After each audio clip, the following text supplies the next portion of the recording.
नमस्कार, डिबेट के number 1 show ताल ठोक के में आपका बहुत बहुत स्वागत है। मैं हूं आपके साथ अनुराग मुस्कान। क्या देशभक्त होना मुश्किल हो गया है? क्या अब ऐसे डेलीगेशन को यह सफाई देनी पड़ेगी जो पूरी दुनिया में आतंकवाद के खिलाफ मिशन पर है और आतंकवाद को लेकर पाकिस्तान को एक्सपोज कर रहा है? ऑपरेशन सिंदूर पर विदेश दौरे पर गए डेलीगेशन में शामिल सलमान खुर्शीद ने ऐसा सवाल पूछ लिया है जो कांग्रेस के तमाम दिग्गजों के लिए आउट ऑफ सिलेबस साबित हो सकता है। सलमान खुर्शीद ने एक सवाल पूछते हुए कहा है कि ऐसे डेलीगेशन के लिए देशभक्त होना क्या इतना मुश्किल है जो आतंकवाद के खिलाफ मिशन पर है? कांग्रेस नेता शशि थरूर के बाद अब सलमान खुर्शीद लगातार आलोचना झेल रहे हैं। ऐसे में सवाल तो ये भी उठता है कि कांग्रेस के अंदर दो गुट बन गए हैं क्या? एक वो गुट जो सोनिया गांधी का खास है और दूसरा वो जो राहुल गांधी का खास है। क्योंकि सलमान खुर्शीद और शशि थरूर सोनिया गांधी के बेहद करीबी माने जाते हैं और इन दोनों नेताओं पर कांग्रेस के वो लोग निशाना साध रहे हैं जो राहुल गांधी के कोर ग्रुप का हिस्सा है। और ऑपरेशन सिंदूर को लेकर कांग्रेस में इतनी बेचैनी आखिर क्यों है? क्या कांग्रेस परिणाम से ज्यादा नुकसान की चिंता में है या फिर वजह कुछ और ही है? आज इसी अहम मुद्दे पर ताल ठोक कर करेंगे चर्चा, लेकिन उससे पहले एक छोटी सी रिपोर्ट वो देख लीजिए।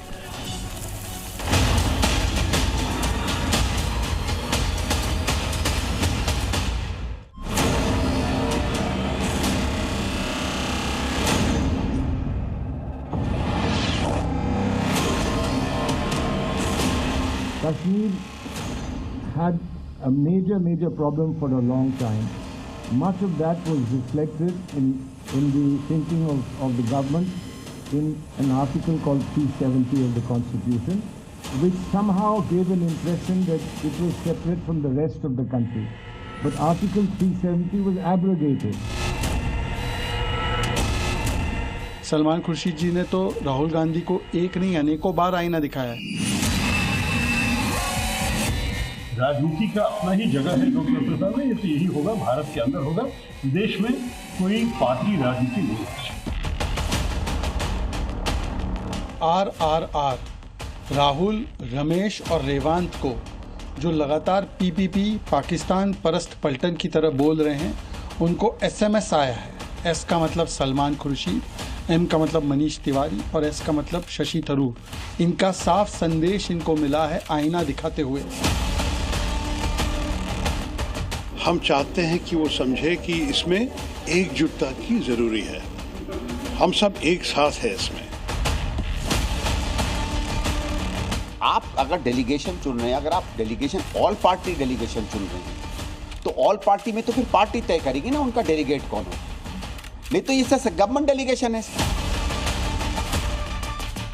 हमारे सांसद भी घूम रहे हैं, सांसदों को भेज रहे हैं दूसरे देशों में। ये ऑपरेशन सिंदूर का राजनीतिकरण हो रहा है। विदेश में देश के प्रतिनिधि बनकर जाते हैं किसी पार्टी के लिए, ये मैं मानता हूँ। और 370 का विरोध करना या समर्थन करना, उसके ऊपर कोई देशभक्ति का मापदंड नहीं लगा सकता। इस बार तो सब कैमरा के सामने की सारी व्यवस्था रखी थी ताकि हमारे घर में कोई सबूत न मांगे। अब हमें सबूत नहीं देना पड़ रहा है, वो ऊपर वाला दे रहा है।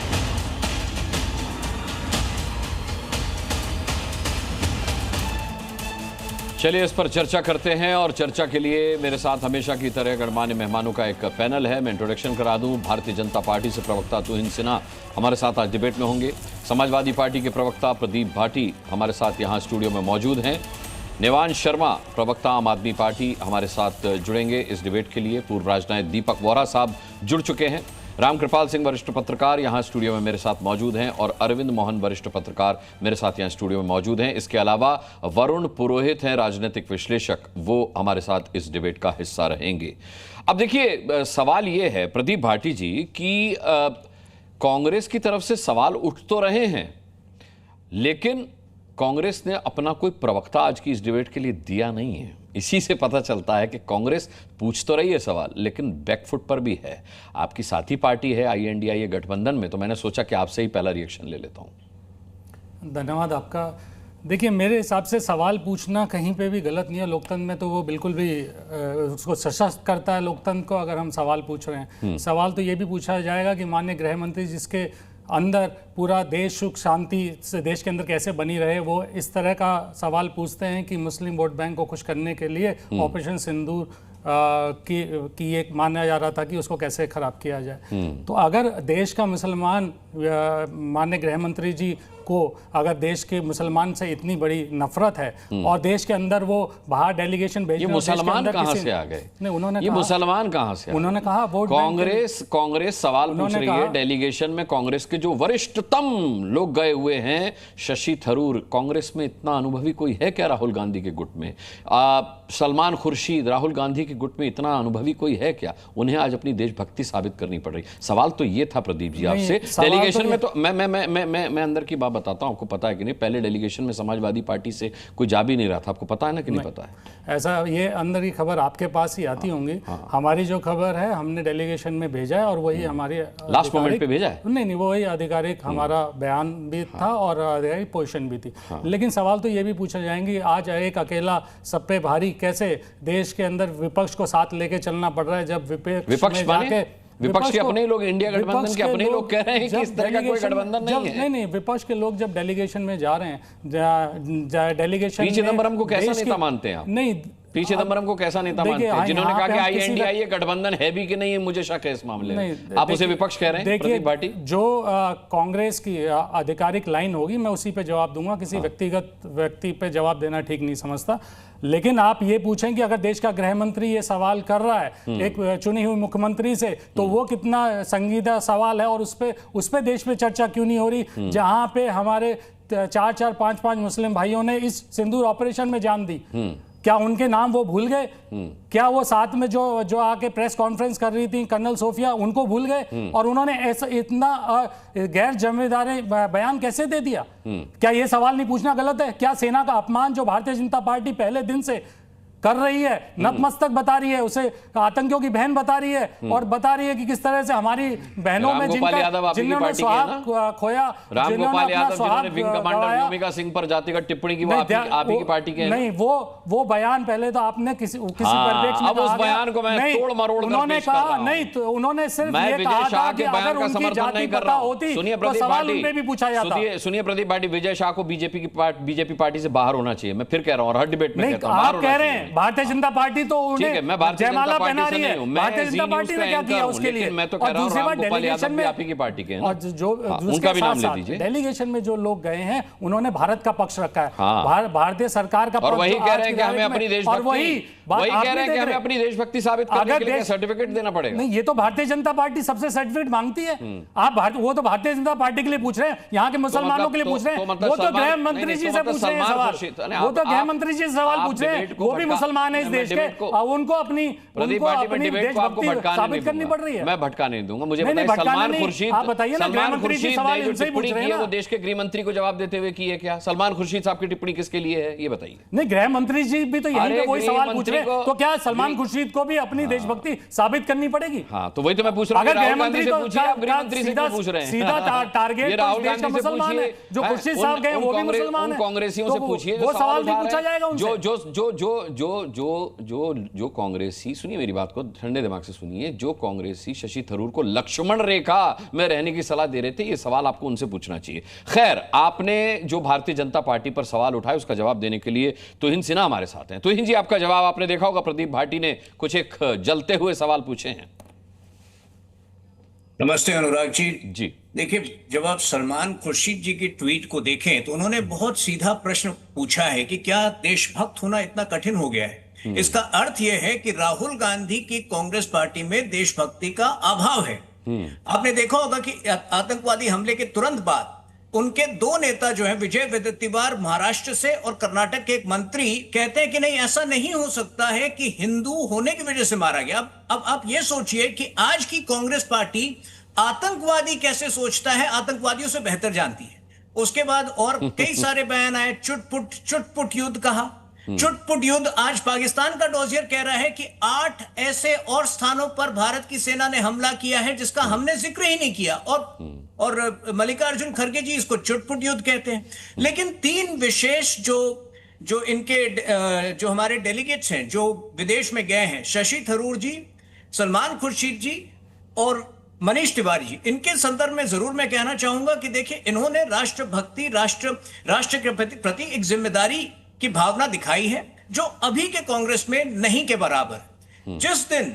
जिस दिन पवन खेरा सवाल पूछ रहे थे प्रेसिडेंट ट्रंप के विषय पर, सीज फायर के विषय पर, मनीष तिवारी जी से जवाब आया कि केवल पाकिस्तान के डीजीएमओ ने भारत के डीजीएमओ को कॉल किया और कहीं तीसरे पक्ष की कोई इन्वॉल्वमेंट नहीं है। यह अलग बात है कि कांग्रेस पार्टी उनकी बात को नहीं मानती है। सलमान खुर्शीद जी ने तो स्पष्ट कर दिया कि आर्टिकल 370 के हटाए जाने के बाद कश्मीर का आज स्वरूप बदल चुका है। लेकिन आपको याद होगा कि राहुल गांधी ने जितना विरोध आर्टिकल 370 के हटाए जाने का देश में किया तो सो तो किया ही था, वो विदेशों में जाकर इल्हान ओमर और जेरेमी कॉर्बिन, दो ऐसे शख्स, विश्व के ऐसे शख्स जिन्होंने सबसे ज्यादा विरोध किया है आर्टिकल 370 को हटाए जाने का, उनसे मिलने का, प्रो पाकिस्तान लॉबी से मिलने का क्या कारण होता है? तो मेरे ख्याल से निश्चित रूप से सलमान खुर्शीद जी ने, शशि थरूर जी ने एक आईना दिखाया है राहुल गांधी के कांग्रेस पार्टी को। अब भी समय है इनके पास, अब भी जो है इंदिरा गांधी की तरफ जो है 40 साल पहले जो एक राष्ट्र के प्रति जिम्मेदारी होती थी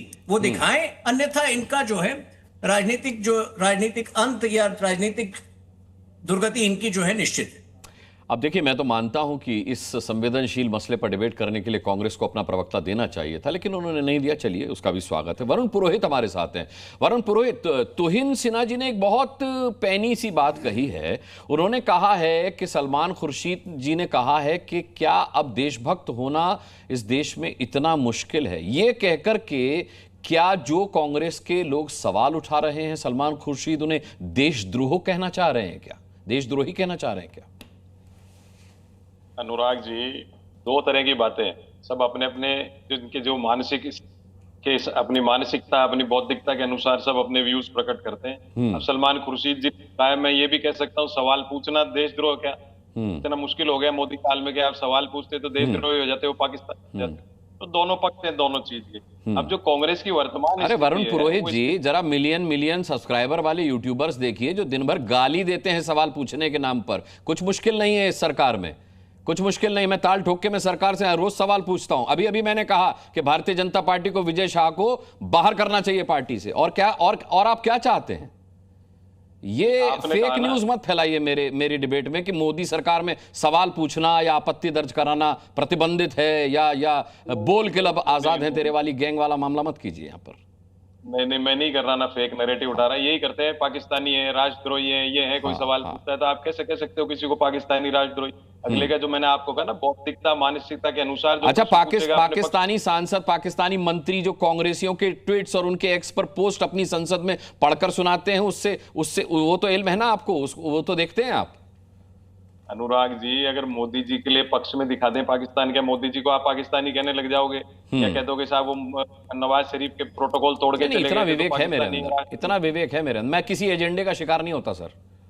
आप पे प्रश्न नहीं उठा रहा, मैं दोनों पक्षों की बात कर रहा हूँ।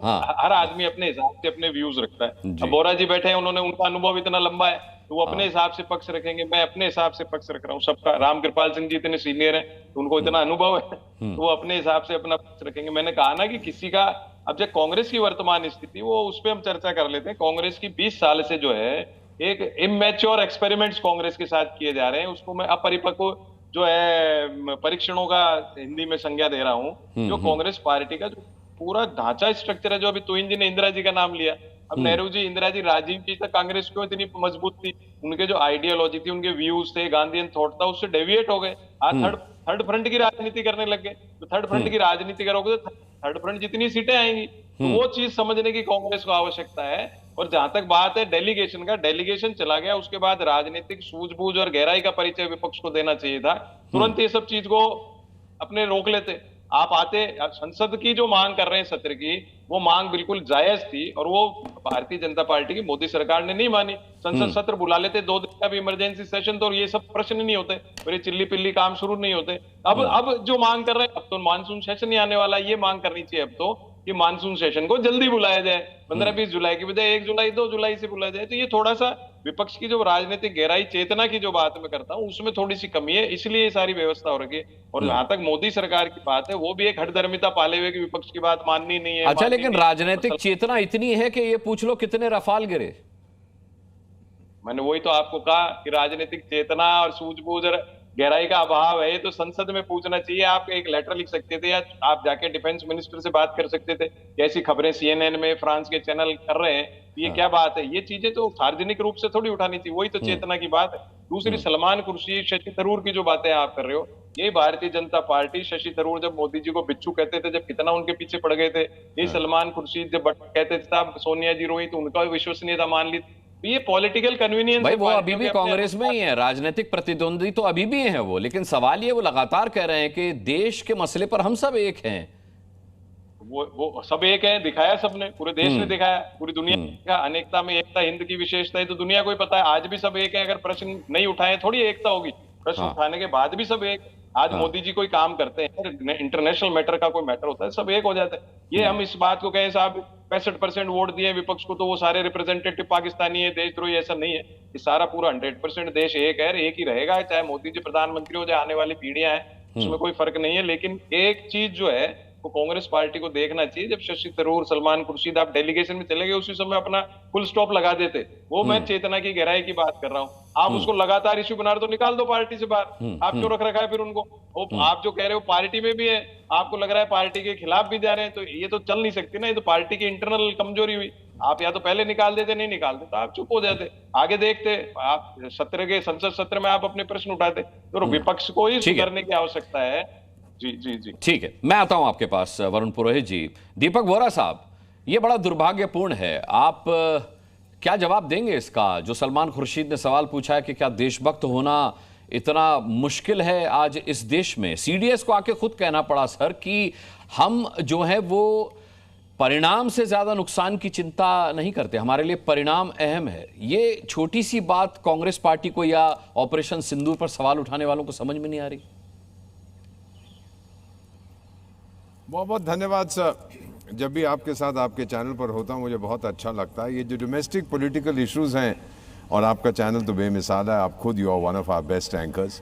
ये जो पॉलिटिकल डोमेस्टिक इश्यूज है इस पर मैं कमेंट नहीं करूँगा, लेकिन सलमान खुर्शीद साहब को मैं बहुत देर से जानता हूँ। हम लोग कॉलेज में इकट्ठे पढ़े हैं, पूरी दुनिया में उनकी बहुत इज्जत है। जब वे विदेश मंत्री थे तो बहुत ही वॉज एक्सलेंट, अब हम लोग सब उनकी बहुत इज्जत करते हैं। दूसरी चीज़ सर, ये जो डेलीगेशंस बाहर गई हैं, कुछ सवाल उठाए गए, मैं बता देता हूँ सर।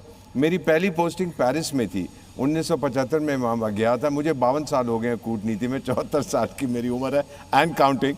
तो सर वहाँ पर जब हम गए थे तो इमरजेंसी का टाइम था।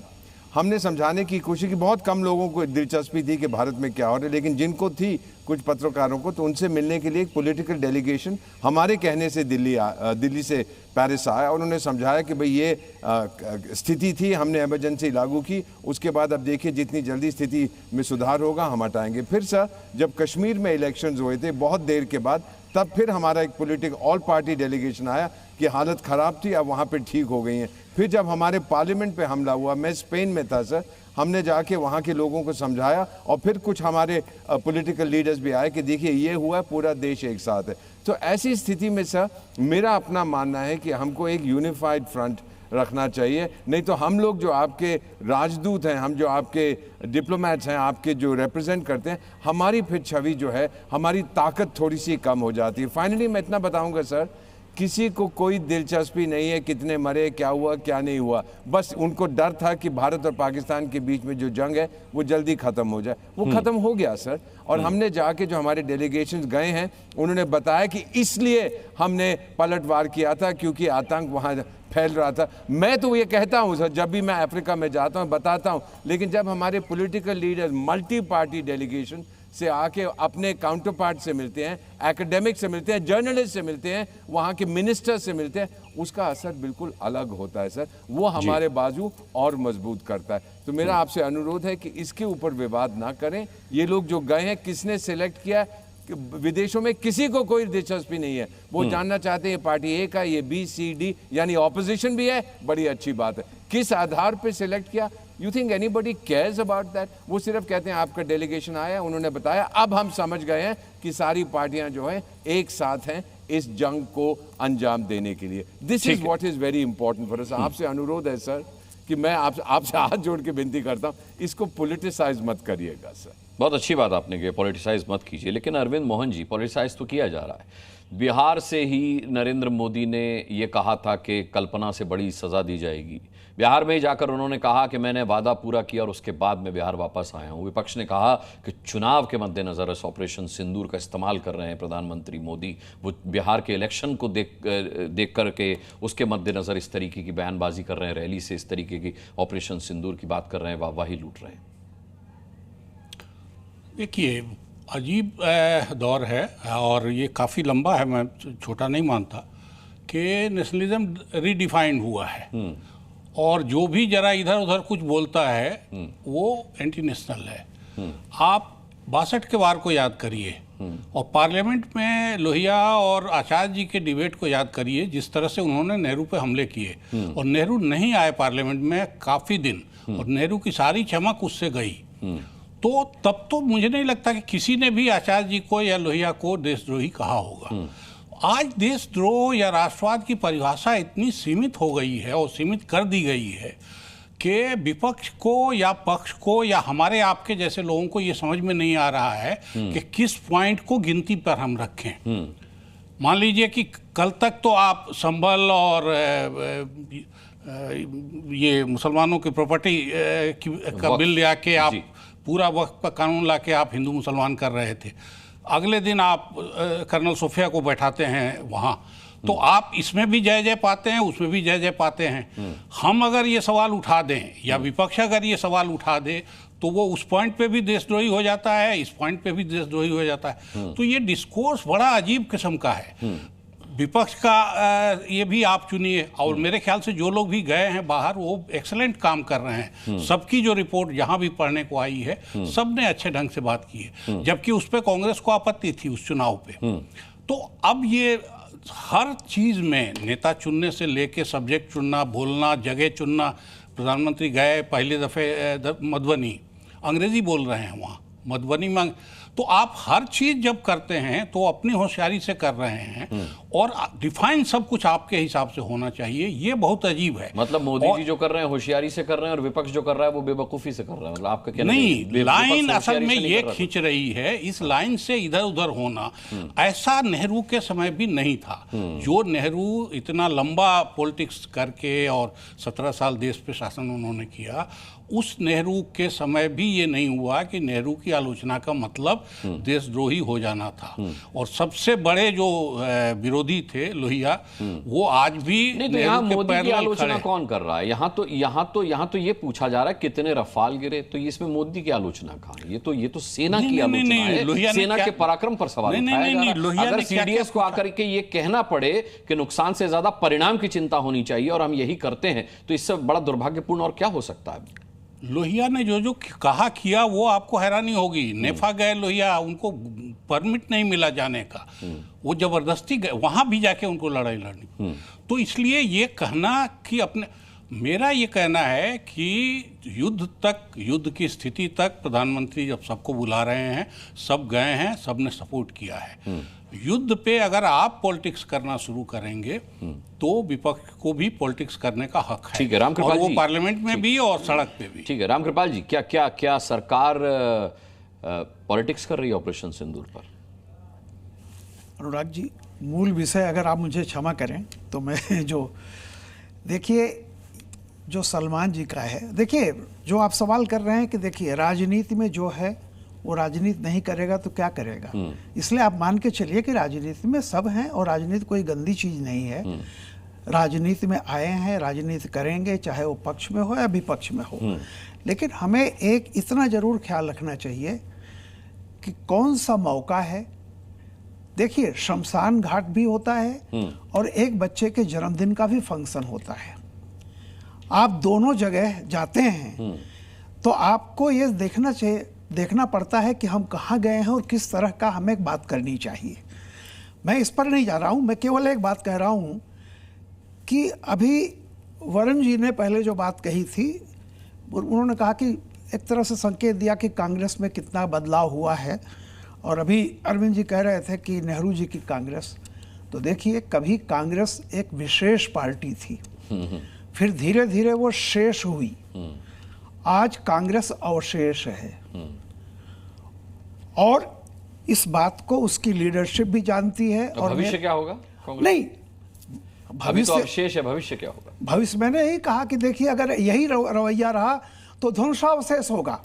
आज आप खुद सोच लीजिए कि पब्लिक परसेप्शन क्या है, और जिस तरह के सवाल पूछे जा रहे हैं, कोई एक आम आदमी से, कम पढ़े लिखे से पूछ लीजिए कि क्या इस तरह के जो सवाल उठाए जा रहे हैं ऐसे मौके पर, जब एक डेलीगेशन जो देश को रिप्रेजेंट कर रहा वहाँ गया है और अपनी बात कह रहा है, तो जिस तरह के सवाल हम कर रहे हैं आज की मीडिया में, ज़रूरी नहीं है कि आप हिंदुस्तान से बोल रहे हैं या यूएस में जाकर के वाशिंगटन में बोल रहे हैं, सबको पता चल जाता है। तो जिस तरह के सवाल आप पूछ रहे हैं, सवाल पूछना हक है, लेकिन सवाल के पीछे जो आपकी जिस तरह की लैंग्वेज है, जो मंत्रणा है, वो बता रही है कि सवाल आप नहीं पूछ रहे हैं, आप छुरा घोंप रहे हैं, काम कर रहे हैं। इस समय जो कुछ भी हुआ, हम विवाद कर सकते हैं, कहाँ असफल रहे, कहाँ सफल रहे। पहली बात तो ये होती है कि दुश्मन ने जो काम किया था 22 तारीख को, उसके लिए, उसके खिलाफ ये देश एकजुट है, कहीं से कुछ भी नहीं है। क्या कांग्रेस ये सोच रही थी कि सलमान खुर्शीद वहां जाके कहेंगे कि पहलगाम में इसलिए सब हो गया कि चूंकि 370 हटा दिया गया था? क्या आप उम्मीद रखते थे? क्या कहेंगे जाकर के? अरे कम से कम इतना तो होना चाहिए। और मैं फिर इस बात को कह रहा हूं, एक लाइन और, सलमान जी की तरफ से, सलमान जी ने जो दर्द व्यक्त किया है वो ये है, अपनों के सितम हमसे बताए नहीं जाते, ये हादसे वो हैं जो सुनाए नहीं जाते। आप ये सोच लीजिए, 12वीं फेल एक आदमी जो है अपने क्लास के टीचर को बता रहा है कि पढ़ाया कैसे जाता है। सलमान खुर्शीद, शशि थरूर, आनंद शर्मा, तिवारी, ये लोग उस कैटेगरी के हैं जिनको कांग्रेस के ये क्रीम हुआ करते हैं। और जिस पीढ़ी के, जिस तरह के लोग इनसे सवाल कर रहे हैं, जरा वो देख लें कि देश उनको कितना लाइक करता है, क्या करता है। तो मेरा ये कहना है कि कांग्रेस आज़ाद है, अपनी स्वतंत्र है, अपनी पार्टी का देखने के लिए, लेकिन उसको ये भी सोचना चाहिए कि हम कहाँ से चले थे और कहाँ आज पहुँचे हैं। और आगे वही है कि निकले थे कहाँ जाने के लिए, पहुँचे हैं कहाँ मालूम नहीं, अब अपने भटकते कदमों को मंजिल के निशा मालूम नहीं।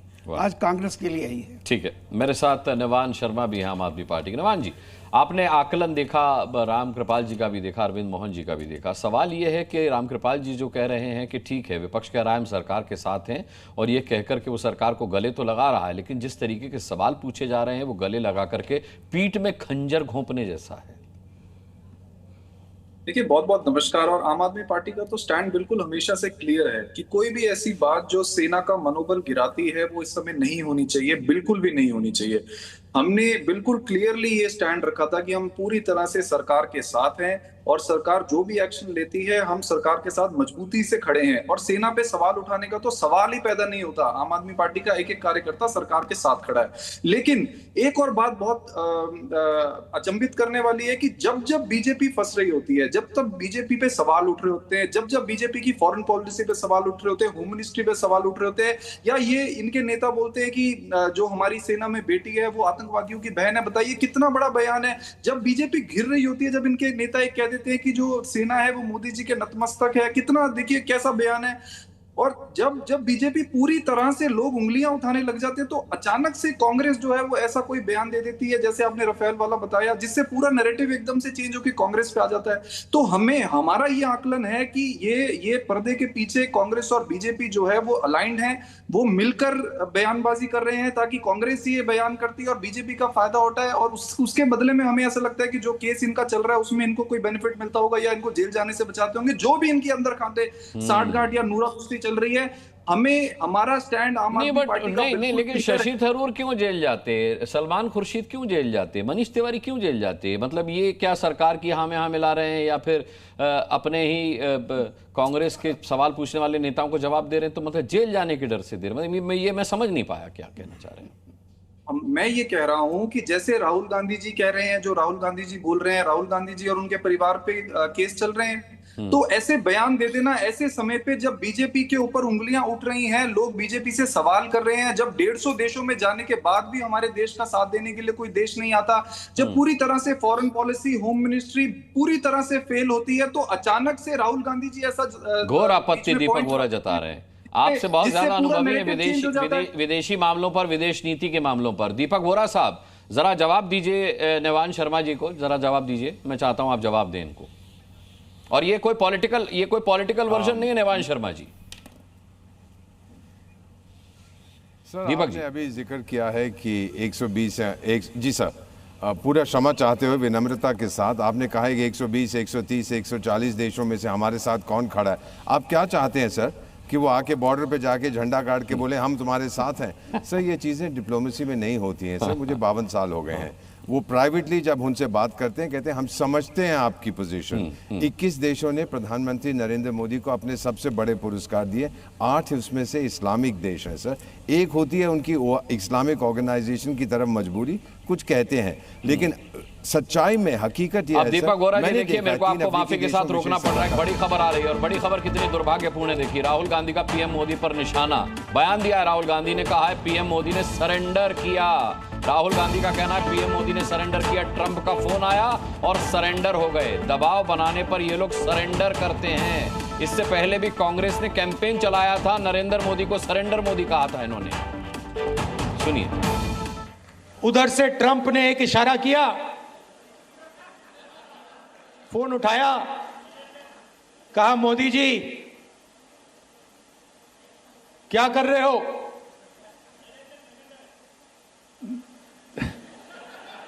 नरेंद्र सरेंडर। और जी हजूर करके नरेंद्र मोदी जी ने ट्रंप के इशारे का पालन किया। दीपक वोरा जी, अब राहुल गांधी के इस बयान का क्या आकलन किया जाए? वो अपनी बात कह के खुद ही हंस रहे हैं। एक लाइन खाली पूछ दूं? जी जी। ये ट्रंप ने बताया है राहुल को या मोदी जी ने बताया है? क्योंकि दोनों के बीच बात हुई ना, तो तीसरा आप इसको सीरियसली ना लें सर। ये प्रेसिडेंट डोनाल्ड ट्रंप, ये सही है कि उन्होंने कोशिश की थी, उनके सेक्रेटरी ऑफ स्टेट ने हमसे कहने के लिए कि पाकिस्तान ये चाहता है कि अब जो है युद्ध या हॉस्टिलिटीज बंद हो जाएं। तो हमने सीधा उनसे कहा कि वो खुद हमसे क्यों नहीं बात करते। तब उनके डीजीओ ने हमसे बात की। अब ये कहना कि ट्रंप साहब ने मध्यस्थता का हिस्सा, छोटा सा अफ्रीकन देश है गिनी, रिपब्लिक ऑफ गिनी बिसाओ, मैं वहाँ पर विशेष सलाहकार हूँ। उसके राष्ट्रपति हमें फ़ोन करके कहते हैं बंद करो, फिर दूसरे देश को कहते हैं बंद करो, जी मैंने मध्यस्थता कर दी थी। इसका क्या मतलब है सर? डोनाल्ड ट्रंप साहब तो चाहते हैं कि गाजा में कुछ नहीं हो रहा, यूक्रेन रूस में कुछ नहीं हो रहा, कोई तो विदेश नीति में उनकी जीत हो। अभी आप देखिएगा चीन ताइवान में भी जो इस समय तनाव है, वो बोलेंगे मैंने सब ठीक करा दिया वहां पर।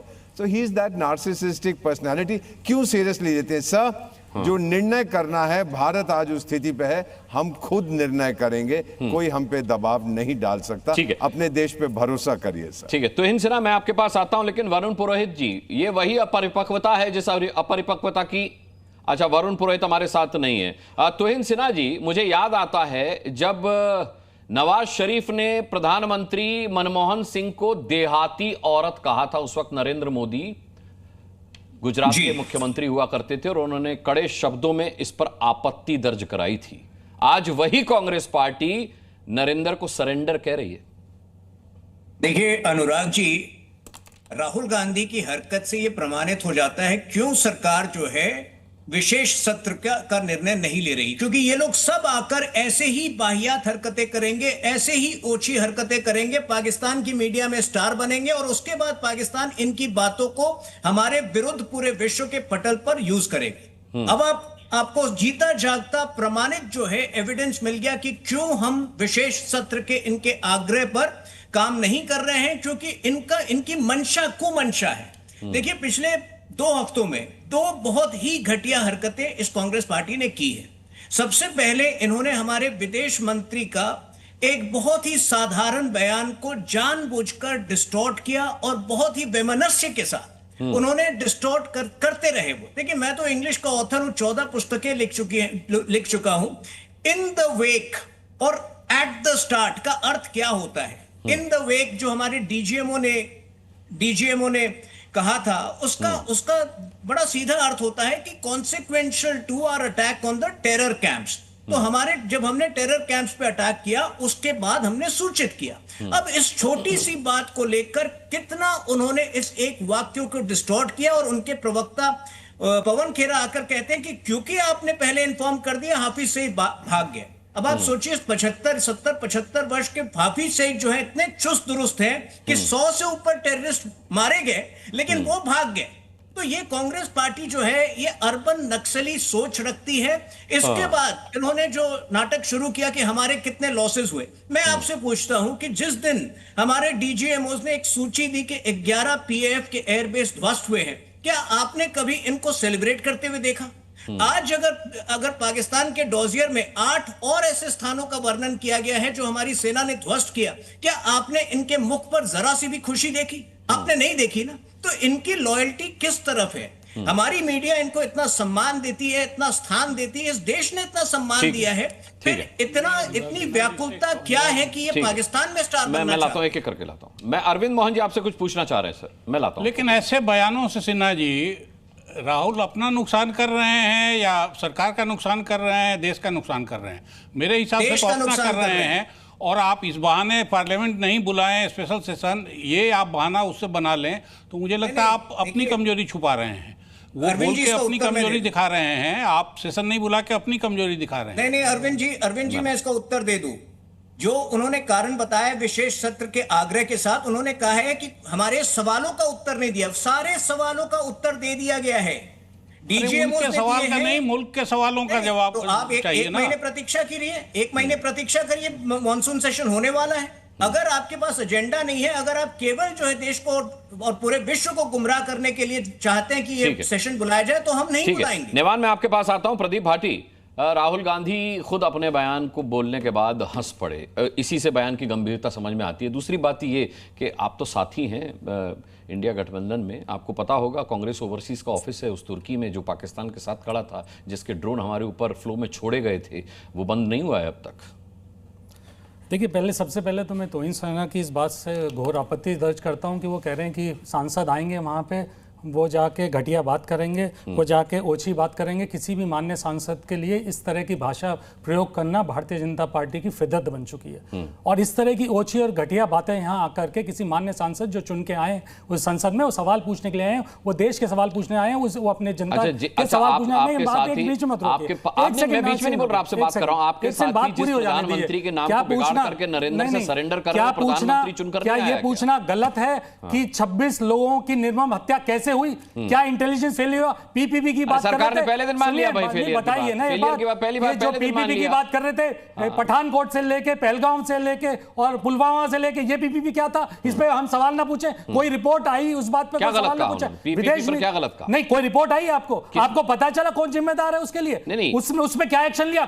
कौन से हेड रोल हुए? किसका इस्तीफा हुआ? कुछ नहीं पूछे सरकार से। सरकार जहां पे उन्हीं सांसदों को लेके विदेश में गई है और वहीं भारतीय जनता पार्टी का प्रवक्ता यहां कह रहा है कि वो घटिया बातें आगे करते हैं, वो घटिया बात वहां भी कर रहे होंगे। इस तरह का आप बयान कह रहे हैं, तो आपका क्या मतलब है इस तरह का बयान सांसदों के लिए, मान्य सांसदों के लिए इस्तेमाल करना? क्या घटिया बयान वो नहीं हुआ कि ये कहा गया वायुसेना सो रही थी, वायुसेना नालायक है? ये भारतीय जनता पार्टी के नेता कह रहे हैं, सांसद कहते हैं, और इनके मंत्री उप मुख्यमंत्री कहते हैं आप घटिया भाषा का प्रयोग आपके मंत्री करते हैं, और माननीय प्रधानमंत्री जी उनके साथ गलबजिया करते हैं, उनके माला पहनते हैं उनसे आके। और ये घटिया राजनीति है जो आप कर रहे हो, जो सिंदूर से लेकर आपने घटिया राजनीति शुरू करी थी और फिर आपने बैकआउट किया उसको, वो घटिया राजनीति होती है। अगर आप घर घर जाना चाह रहे थे तो घर घर जाके नौकरी मांगते, उनको बताते कि घर घर जाके अच्छे दिन कैसे आगे, घर घर जाके ये बताते कि काला धन हम लेके आगे, किसान को बताते कि हम आए दुगनी करके ले आए, ये सब बातें करते। यहाँ आगे घटिया बात मत करिए। और सेना के लिए जो आप घटिया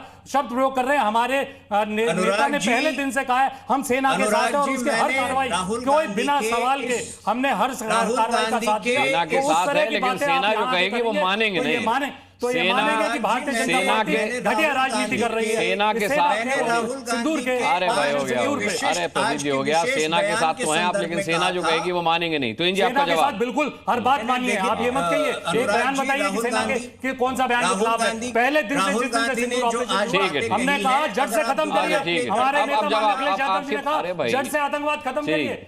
क्या विदेश नीति पे सवाल पूछिए? देश हो गया। ये आप शशि थरूर से पूछिएगा, सलमान खुर्शीद से पूछिएगा, अगर वो आपको समय दे दे ये सवाल पूछने के लिए। तो ये वो इतने वरिष्ठ है प्रदीप भाटी, शायद आपको समय भी ना दें। गृह मंत्री वो से आपको पूछे समय भी चलिए ठीक है, सवाल पूछने से पहले क्योंकि वही गृह मंत्री यहाँ पे आके उलझुल ठीक है, अब तो हिंदी का जवाब, अब तो हिंदी का वो सवाल अनुराग जी ऐसे समय पर एक गृह मंत्री से बोलना पूछा बंद जा रहा करिए, है। स्टूडियो से सवाल गरजना को बंद घुमाइए कीजिए, शांत होकर सुनिए मैं क्या कह रहा हूं।